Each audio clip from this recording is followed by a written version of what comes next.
Good morning students. आज हम unit 2 start करेंगे। देखिए यूनिट 2 के अंदर हमारे पास दो चैप्टर्स आते हैं, चैप्टर नंबर 4 और चैप्टर नंबर 5। तो सबसे पहले हम चैप्टर नंबर 5 स्टार्ट करेंगे। देखिए चैप्टर नंबर 5 का हमारा नाम क्या है? Partial differentiation. तो सबसे पहले हमें ये पता होना चाहिए कि पार्शियल डिफरेंशिएशन होती क्या है, इसका यूज़ कब करते हैं। डिफरेंशिएशन के बारे में तो हमने प्रीवियस क्लासेस में पढ़ा हुआ है। अब ये हमारा टॉपिक है पार्शियल डिफरेंशिएशन। देखिए पार्शियल डिफरेंशिएशन का यूज़ हम तब करेंगे जब हमारे पास एक से ज़्यादा इंडिपेंडेंट वेरिएबल हो।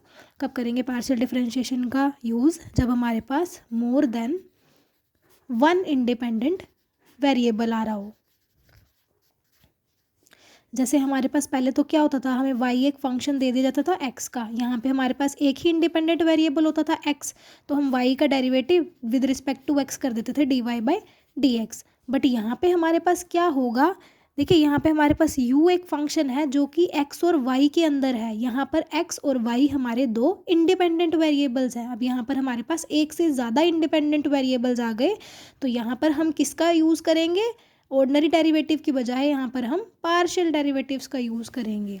तो देखिए अब पार्शियल डेरिवेटिव u का विद रिस्पेक्ट टू x कैसे डिनोट करेंगे? हम उसको डिनोट करेंगे curl u by curl x से। अगर हमें u का derivative with respect to x find out करना है, पार्शियल डेरिवेटिव, तो हम curl u by curl x से इसको डिनोट करेंगे, या फिर हम curl f by curl x से भी डिनोट कर सकते हैं, या फिर हम curl f of x y by curl x से डिनोट कर सकते हैं।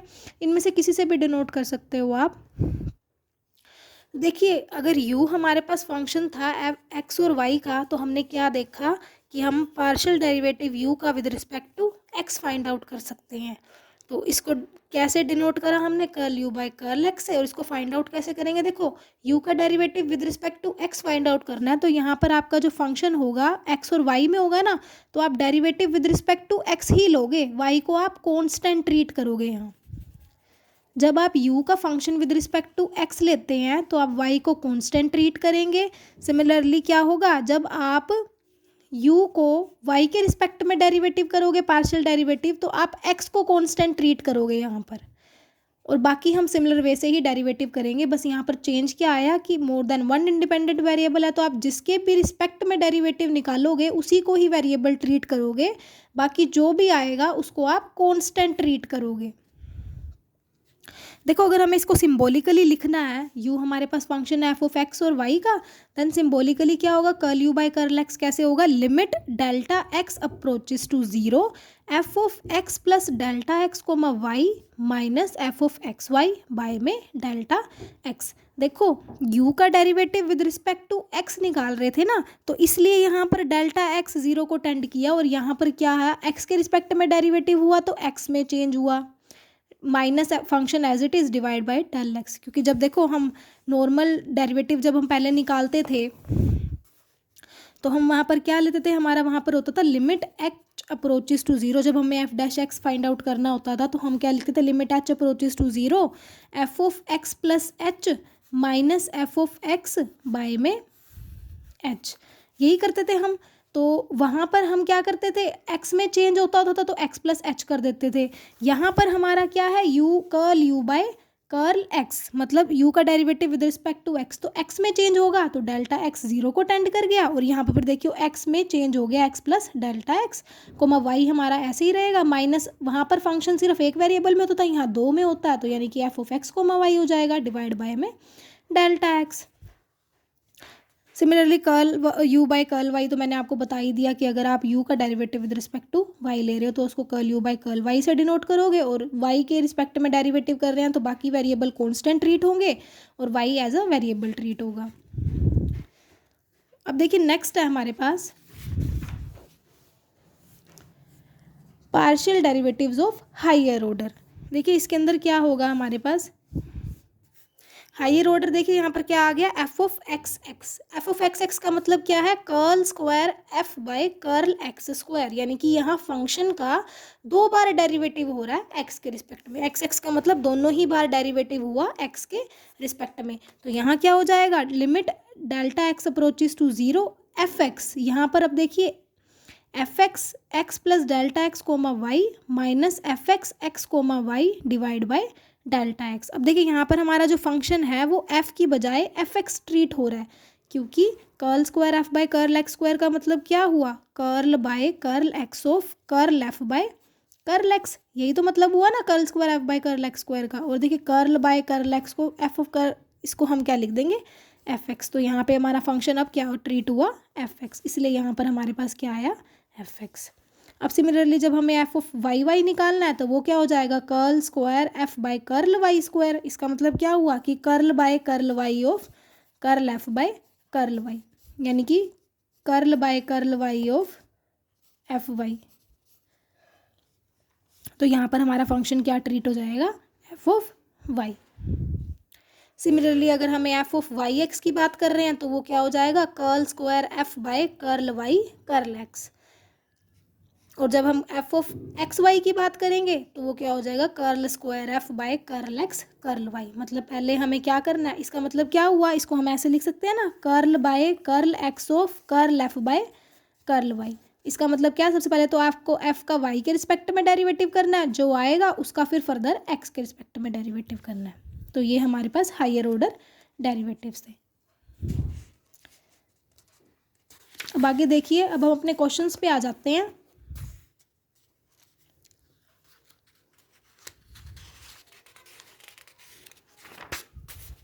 देखिए क्वेश्चन नंबर 1 है हमारे पास,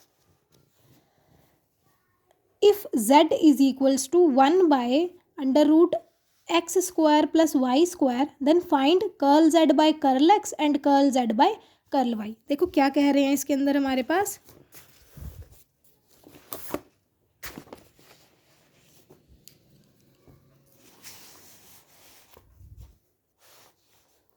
हमारे पास z की वैल्यू दी हुई है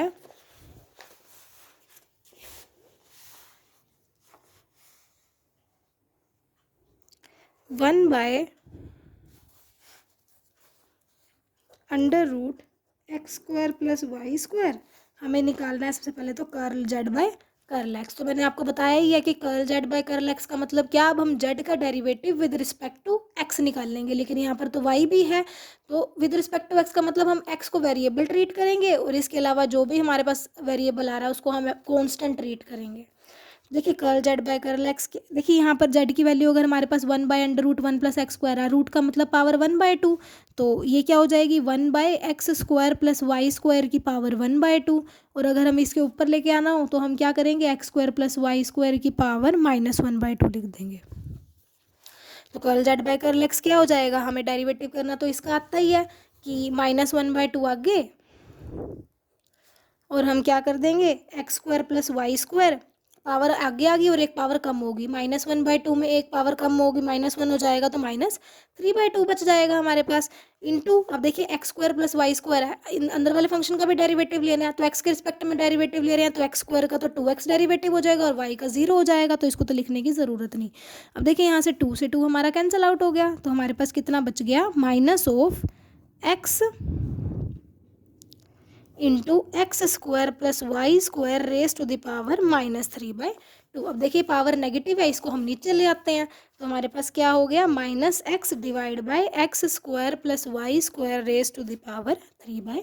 तो ये हमारे पास curl z by curl x आ गया। अगर हमें curl z by curl y निकालना है तो हम कैसे करेंगे, वही अब यहाँ पर z का डेरिवेटिव लेंगे विद रिस्पेक्ट टू y। तो हमारे पास फंक्शन तो है x square plus y square raise to the power 1/2, तो वही हो जाएगा, पावर आगे आएगी -1/2 और x square plus y square में एक पावर कम हो जाएगी तो वो -3/2। अब अंदर वाले फंक्शन का डेरिवेटिव लेंगे, देखिए एक्स का डेरिवेटिव तो 0 ही हो जाएगा क्योंकि वाई के रिस्पेक्ट में डेरिवेटिव हो रहा है, और वाई स्क्वायर का हो जाएगा 2y। सिमिलरली वाई 2 से 2 का कैंसिल आउट हो गया हमारे पास, तो बच गया -y divide by x square plus y square raise to the power 3/2। ये पावर नेगेटिव थी, इसको नीचे ले आए, तो ये हमारे पास curl z by curl x find out हो गया और यहाँ से हमारे पास curl z by curl y find out हो गया। तो ये हमारा एग्जाम्पल नंबर 1 था। आई होप आपको ये क्लियर होगा। अब नेक्स्ट देखिए,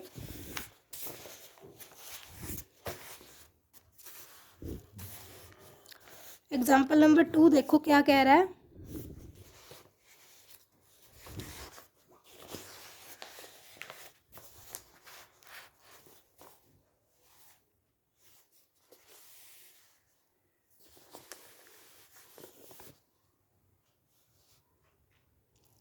यहाँ पर हमें z की वैल्यू दे रखी है tangent inverse x upon Y.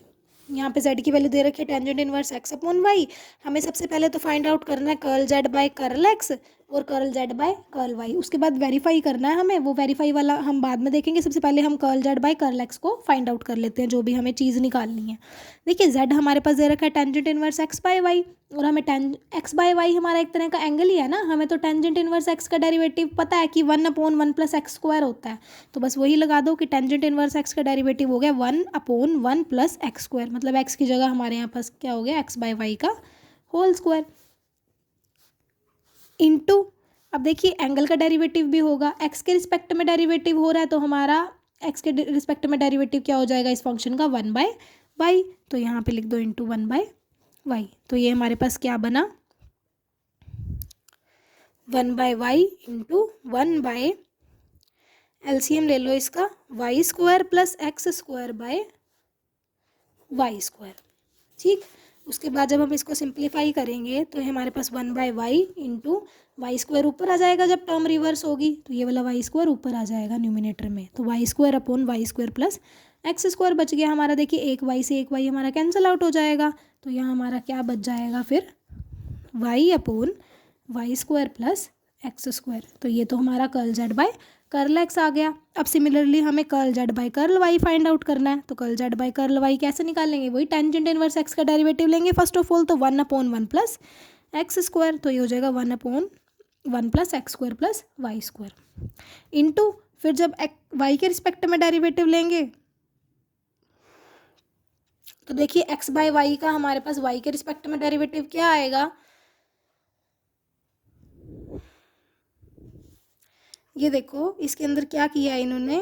जब हम x बाय वाई फंक्शन का, देखो हमारे पास फंक्शन है x बाय वाई, इसका डेरिवेटिव लेना है हमें विद रिस्पेक्ट टू y। तो नीचे क्या हो जाएगा, क्वोशंट रूल लगेगा, नीचे वाले का फंक्शन का स्क्वायर, नीचे वाला फंक्शन एज इट इज़, ऊपर वाले फंक्शन का डेरिवेटिव। तो x का डेरिवेटिव तो कितना हो जाएगा 0, माइनस ऊपर वाले फंक्शन का डेरिवेटिव, ऊपर वाला function as it is sorry, नीचे वाले फंक्शन का डेरिवेटिव 1। तो ये वाला पार्ट तो मेरा कैंसिल आउट ही हो गया, बच कितना गया, -x/y²। तो यहाँ पर इसका डेरिवेटिव क्या आ गया फिर हमारे पास, -x/y²।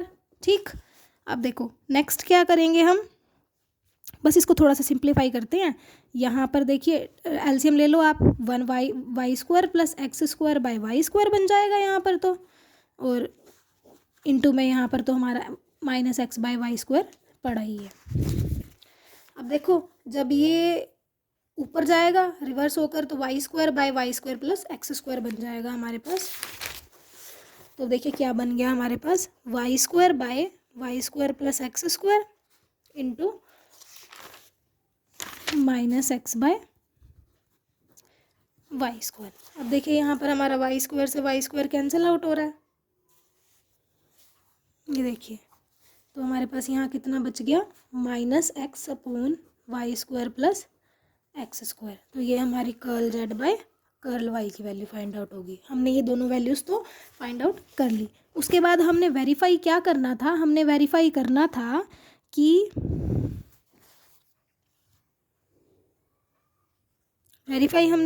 कि curl square z by curl x curl y हमारा किसके इक्वल होना चाहिए, curl square z by curl y curl x। हमने ये वेरीफाई करना है कि ये दोनों बराबर हों। इसका मतलब क्या हुआ, अभी मैंने पीछे किया था हायर ऑर्डर डेरिवेटिव में कि curl by curl x of curl z by curl y, कि पहले आप z फंक्शन का y के रिस्पेक्ट में डेरिवेटिव करो, जो आए उसका x के रिस्पेक्ट में डेरिवेटिव करो, या फिर पहले आप जो गिवन फंक्शन आपका z उसका x के रिस्पेक्ट में डेरिवेटिव करो, फिर जो आंसर आए उसका फिर फर्दर y के रिस्पेक्ट में डेरिवेटिव कर दो। ये दोनों बराबर हैं इस केस में, अगर x हमारा z हमारा tangent inverse x by y है। तो हमें ये वेरीफाई करना है। देखो ये डबल ऑर्डर डेरिवेटिव है, तो हमने curl z by curl x भी निकाल चुके हैं पीछे, ये देखिए curl z by curl x की वैल्यू हम ये निकाल चुके हैं। इसको 1 का नाम दे देते हैं। ये हमारे पास curl z by curl x आया था, इसको मैंने 1 का नाम दे दिया, और जो मैंने curl z by curl y निकाला था इसको मैंने 2 का नाम दे दिया। देखो अगर मैं curl z by curl x का, ये देखो ये curl z by curl x था, इसका y के रिस्पेक्ट में डेरिवेटिव कर देती हूँ। तो मैं क्या कर रही हूँ अब, इस चीज़ को वेरीफाई करने के लिए मैंने क्या किया, differentiating 1 with respect to y we get, हमें क्या मिलेगा अगर हम वाई के रिस्पेक्ट में वन को डेरिवेटिव कर देंगे। देखो वन क्या था, curl z by curl x था, इसका मैंने वाई के रिस्पेक्ट में डेरिवेटिव कर दिया, तो ये ऐसे ही लिखेंगे ना इसका कि curl z by curl x का डेरिवेटिव करा वाई के रिस्पेक्ट में, तो इसको क्या लिख सकते हैं, curl square z by curl y curl x. ये देखो हम ये चीज़ फाइंड आउट कर रहे हैं, पहले पहले ये कर लेंगे फिर ये कर लेंगे, फिर देखेंगे वो आपस में बराबर ही है या ना नहीं है। अगर बराबर होंगे तो हमारा वेरीफाई हो जाएगा। तो curl square z by curl y curl x, तो सबसे पहले हमें क्या करना है, देखो curl by curl y as it is, curl z by curl x की वैल्यू पुट कर दो, वन से कर्ल जेड बाय, ये देखो वन से curl z by curl x की वैल्यू हमारे पास थी y upon y square plus x square, तो यहाँ मैंने पुट कर दी y upon y square plus x square. One के रिस्पेक्ट में डेरिवेटिव किया तो curl by curl y of curl z by curl x लिखा, फिर मैंने curl z by curl x की वैल्यू पुट करी यूजिंग वन। तो अब मैं क्या करूँगी, इस फंक्शन का y के रिस्पेक्ट में डेरिवेटिव करूँगी। तो देखिए फिर यहाँ पर हमें क्वोशंट रूल लगाना पड़ेगा, तो डेरिवेटिव करेंगे तो यहाँ पर हमारे पास क्या आ जाएगा, नीचे वाले फंक्शन का स्क्वायर, यानी कि y square plus x square का स्क्वायर। फिर हमारे पास क्या रूल कहता था कि नीचे वाला फंक्शन तो हम एज इट इज़ लिख देते हैं, ऊपर वाले का डेरिवेटिव वाई का डेरिवेटिव वन हो जाएगा, माइनस फिर हम ऊपर वाला फंक्शन एज इट इज़ लिखते हैं और नीचे वाले फंक्शन का डेरिवेटिव, तो वाई स्क्वायर का डेरिवेटिव 2y, एक्स स्क्वायर का डेरिवेटिव तो जीरो ही हो जाएगा, क्योंकि with respect to y derivative ले रहे हैं, तो एक्स हमारा कॉन्स्टेंट और कॉन्स्टेंट का डेरिवेटिव आता है ज़ीरो। अब देखो इस स्टेप तक पहुँच गए थे, इसको थोड़ा सा सिंप्लीफाई करके लिख रहे हैं कि y square plus x square बच क्या गया हमारे पास, minus 2y square divide by y square plus x square की पावर 2, ये बच गया हमारे पास। अब देखो वाई स्क्वायर से हमारा 2y स्क्वायर माइनस होगा तो हमारे पास क्या बच जाएगा, minus y square plus x square divide by y square plus x square का होल स्क्वायर, ये बच गया हमारे पास। तो देखिए इसको थोड़ा सिंप्लीफाई करके कैसे लिख सकते हैं कि एक्स स्क्वायर मैंने पहले लिख लिया, वाई स्क्वायर बाद में लिख लिया, और डिवाइड बाय हमारे पास y square plus x square का होल स्क्वायर रह गया। तो ये तो मैंने फाइंड आउट कर लिया अपना curl square z by curl y curl x. अब मैं नेक्स्ट क्या निकालूंगी, अपना curl square z by curl x curl y. इसका मतलब क्या हुआ, curl by curl x of curl z by curl y, यही मतलब हुआ ना इसका। तो curl by curl x as it is, curl z by curl y की वैल्यू हमने अभी यहाँ निकाली थी, देखिए curl z by curl y की 2 से, तो इसकी वैल्यू मैं यहाँ पे रख दूँगी माइनस एक्स बाय कर्ल, ये देखिए 2 का यूज़ करके मैंने इसकी वैल्यू यहाँ रख दी। तो अब देखिए आगे, अब हम इसका डेरिवेटिव इस फंक्शन का एक्स के रिस्पेक्ट में फाइंड आउट करेंगे, तो वो कैसे करेंगे, वही क्वोशंट रूल लगेगा हमारा, y square plus x square का होल स्क्वायर हो जाएगा क्वोशंट रूल। फिर नीचे वाला फंक्शन एज इट इज़ हमारा और ऊपर वाले फंक्शन का डेरिवेटिव, तो एक्स का माइनस एक्स का डेरिवेटिव -1, फिर माइनस ऊपर वाला फंक्शन हमारा as it is minus x as it is, और नीचे वाले फंक्शन का डेरिवेटिव देखिए एक्स के रिस्पेक्ट में तो 2x हो जाएगा और y 0 हो जाएगा। थोड़ा सा सिंप्लीफाई कर लेते हैं इसको, minus y square minus x square और minus minus plus 2x square divide by में हमारे पास क्या हो गया, y square plus x square की पावर 2। अब ये यहाँ पर हमारा माइनस एक्स स्क्वायर है और यहाँ पर हमारा 2x स्क्वायर है, तो प्लस माइनस माइनस, तो हमारे पास एक्स स्क्वायर बच जाएगा, तो क्या बचा, minus y square plus x square divide में y square plus x square का होल स्क्वायर। तो इसको थोड़ा सा क्या लिखा हमने, पॉजिटिव वाला हिस्सा आगे ले आए, x square minus y square by y square plus x square का स्क्वायर। तो ये हमारा क्या निकला है, curl square z by curl x curl y. और पीछे देखो जब हमने curl square z by curl y curl x निकाला था तो वो भी हमारा यही आ रहा था, तो इसका मतलब ये वेरीफाई हो गया। हैंस इसको चाहे आप नाम दे दो, इसको हमने नाम दे दिया 3 का और इसको हमने नाम दे दिया 4 का, तो आप क्या कह सकते हो, फ्रॉम 3 एंड 4 आपका curl square z by curl x curl y बराबर हो गया curl square z by curl y curl x के। hence verified.